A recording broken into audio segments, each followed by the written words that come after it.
a monkey in your pants? Hi folks, how's it going? Another pickups video. It seems like I've been doing a lot of pickups videos recently. I am super Mustachio Super Mario. Mixture of PS3 and PS1 is what it is. I'm just looking at the desk. I was driving through the town after checking out a couple of charity shops, and there was nothing in the charity shops today. But I did come across the sort of town had a little market, so I was just taking a label off it.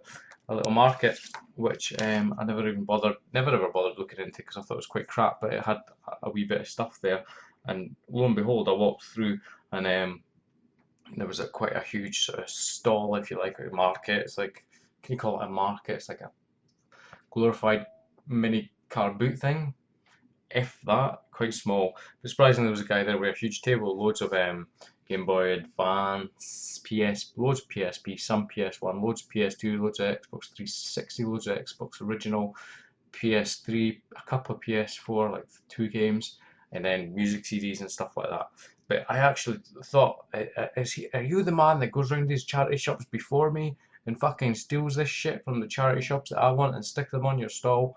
I don't know. But the games were priced quite expensive compared to what you'd find in a charity shop for the PS2 games and whatnot, but they were not bad, probably eBay prices. Certainly what I picked up were eBay prices, but I had £10 in my pocket, and I saw the man and I thought, oh, what's he got? What's he got? So first game that I got, which I had and I played, and but I can imagine why some people probably wouldn't like it, but I thought it was really good. I do want to play it again. I had it when I first had it, if that makes sense. Or I played it a long time ago. But it is Heavy Rain. It's in not bad condition. The case is a little bit grubby, but it's complete. It was £5, which isn't like charity shop prices, but it's probably about what it goes for on eBay. And same with this one, it was £5. Never played it, but I know it's supposed to be pretty decent. It was Metal Gear Solid 4 Guns of the Patriot Tactical Espionage Action, or some nonsense. Get rid of the glare. It says it again, £5. But let's say I had £10 in my pocket and I wanted to buy some shit, so I found some, not really shit, but I found some shit to buy, but not shit, if that makes sense. I don't even know. Another 2 items. Some PS3 games that came in the post the other day. Spanky condition compared to these two bad boys. The first is Ni no Kuni. There you go. It's awkward with his glare, us professional YouTubers. Ni no Kuni, Wrath of the White Witch, a game that Studio Ghibli or whatever is heavily involved. Is like anime RPG. It looks really beautiful. I will be starting to play this very, very, very soon. It's one of the PS3 exclusives that I've not played, and I was really wanting to play. So glad I've got that. It's in really good condition. I've got this off eBay. I think, can't remember how much I paid for it, but yeah, glad to have Ni no Kuni. A lot of people rate it as the best PS3 game, but I suppose it all depends if you like RPG games or not. But one of my friends, Retro Paul, hadn't even heard of this. I don't know how, but I do like RPG games, and hopefully I make time and sit down and play it is the main thing. Next one is a double pack, if you like, of Ico. The Ico. It's not the Ico. It's called the Ico and Shadow of the Colossus collection remastered in high definition. Never played either of these two games. I think they're related. Like you should really play Ico first and then Shadow of the Colossus.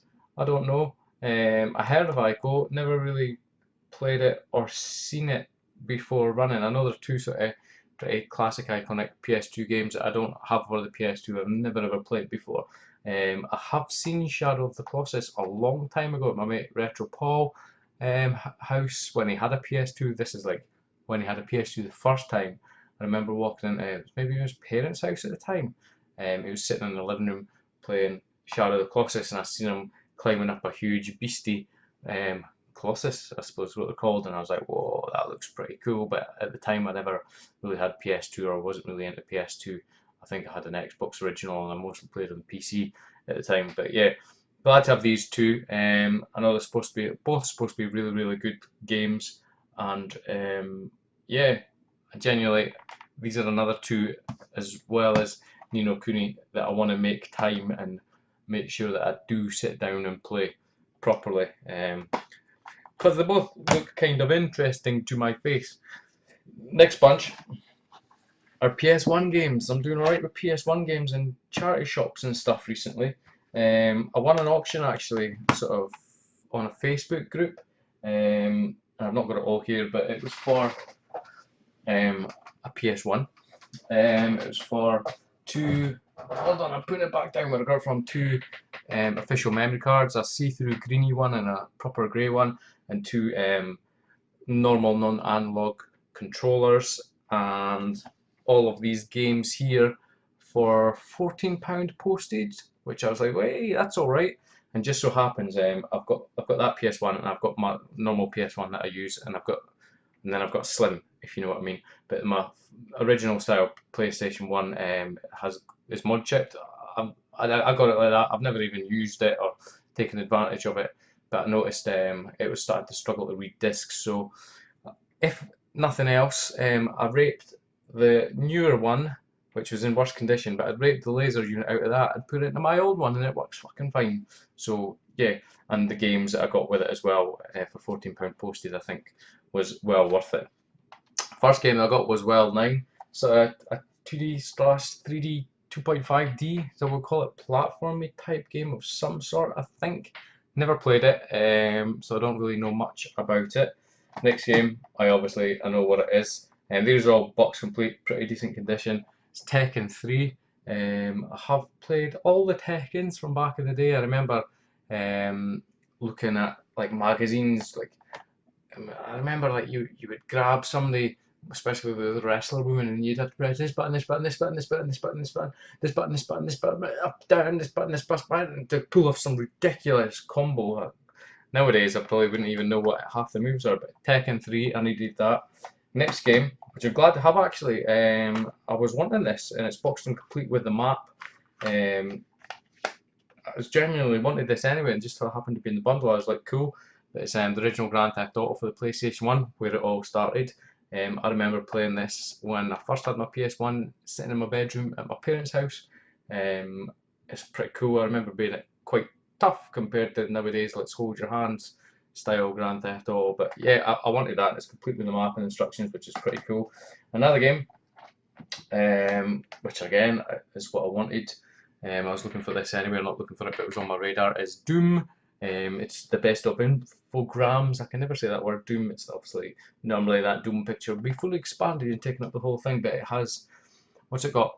It's got Ultimate Doom, which is like sort of a changed up or a version of the first Doom, I think, and it's got Doom 2 on it as well, I think. I'm pretty much sure. I was playing it the other night actually. It's really good. I was enjoying it before I started getting the PS1 games again. I've been playing on an emulator, and I was playing it with the sort of PS2 USB, PlayStation 1 USB adapter, so I could play with a proper PlayStation 1 controller on the PC. But I've since connected my 14-inch Sony Trinitron CRT TV back up. It's just to this side of the monitor here, which you obviously can't see, and the PlayStation and Xbox and all that's underneath the desk and on the table. And yeah, it's so much different playing on a proper CRT TV. It looks pretty cool rather than having it connected up to my LCD LED TV, whatever that is. Something just buzzed and I cannot find it with my phone. Who knows where it is? I don't know. But yeah, I really do like it. It's got some slowdown in it, but it plays really well. I think it's based on the Atari Jaguar version, apart from the fact that it's got music on it, which the Atari Jaguar version doesn't have, but it is in there, but they couldn't get it to work for some reason due to bugs or something. I do not know, but yeah, enough shite talk, waffling. But Doom, box complete, again, pretty decent. So I'm having a wee run of PS1 collecting at the moment. I do love PS1 games. I kind of regret selling off my collection. Never had that many great games in it. Maybe a Castlevania Symphony Night and Castlevania Chronicles were the two most expensive games in it. I maybe shouldn't have sold it, but that's what I do sometimes. I buy and sell, and then I buy it back, as we can see. The next game is a game that I had back in the day, so to speak, again, and it's loaded. I've not played this since then. I can't really remember what it's all about. Apart, sort of off the top of my head, I've not looked at gameplay or anything like this, but like Smash TV or Super Smash TV-esque sort of style of game-ish, but not really. Interruptions, you see. And yeah, it's box complete, manual, etc. And it's the original version that I had, which was the double dual case, which I really like these. I kind of wish that, obviously, it was a bit stupid, but a lot of, well, not a lot, some games came with a dual sort of CD case, even if they only had one disc, which I kind of wish they would have done, rather than having them in these discs, because there's so much space behind here, a bit of pressure on there, and the cases will crack. But loaded, glad to have it. And I think there's a reloaded as well. But that's that. So I got those 1, 2, 3, 4, 5 games, 2 controllers, 2 memory cards, and a PS1, which I raped for the CD unit to put in my current stroke existing PS1 for £14 posted, which I don't think is that bad actually. And another game which is a little bit pricey-ish, but it's an absolute classic game. I had it last time before I sold it, bought it and sold it, but I bought it again. I love it. It's quite hard to find actually, surprisingly, especially the first one. I remember playing it back in the day. I remember playing demos of it. I remember, I think, looking at magazines for guides. I just love this game. I love it when you boot it up. The start music, it's just a really, really good game. I don't remember getting very, very far in it. I'll maybe try and properly play it through sometime soon. But it is Discworld. It's got a little bit of, as happens sometimes, the little inlay just sits in those little grooves. It's obviously came out at some point and got a little bit creased at the top there, but it's perfectly doable, perfectly livable with that. The case itself's in decent condition. The manual, it's been read by the looks of it, but yeah, I'm happy with it. I'm happy with it. It's a little bit pricey compared to your normal charity shop sort of pickups, but and with the PS1 games, I don't want to really go down the line of lying in bed looking at eBay, finding expensive games and buying them like I did the last time. I want to try and get the majority of them car boot sales or charity shops pickups, but it's a game that I really, really wanted, and it's quite. There wasn't that many versions of this one available when I got it on eBay, but glad to have it, and I really do like this game. It's just something about it. I think it's just so nostalgic for me. So many memories. Like I say, played it on a demo first, and then played it when I was younger when I bought the proper game. But glad to have that. There's still a few PS1 games I want, obviously Final Fantasies, etc. But yeah, that was one of them off my want list as such. And what I want to do, because I've got I still want to get an American NTSC game to see if my PS1 can read them and play them properly and alright on the telly, because it's like Chrono Cross is a game that I want, and Legend of Mana is another game that I want, which was never released in the EU. It's like a sort of follow-up to the Secret of Mana type games. Obviously, because it's got the word mana in it, and I just belch a little bit. But yeah, I do love the PS1, and I'm glad I'm finding some reasonably priced games for it recently. But I think that's for me. That's it. But beep. What I was trying to say is I think that's it from me for now. Oh, I barely never got that one out as well. But as always, guys, thank you very much for watching. Seriously much appreciated. Please feel free to like, comment, subscribe, and I'll catch you next time. Do you have a monkey in your pants?